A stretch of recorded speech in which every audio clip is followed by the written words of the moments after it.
СДСМ не планира да се откаже од спроведувањето и поддршката за тиранската платформа и затоа ќе се обиде да ги одложи локалните избори. Идеологот на СДСМ Љубомир Фрчковски во интервју за 24 вести вели дека доколку сега би имало избори, СДСМ ќе доживее пораз поради поддршката на платформата. Нормално сметам дека локалните избори ќе ги одложат.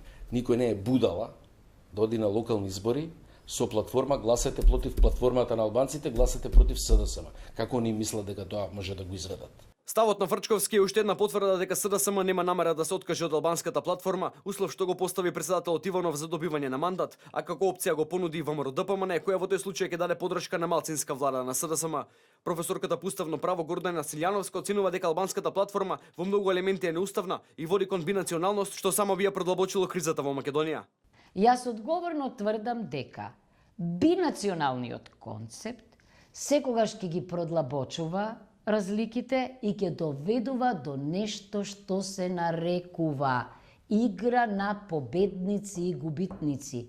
Барањето исто така за двојазичност на банкнотите или за символите на униформите е исто така нешто што постои во Федерацијата.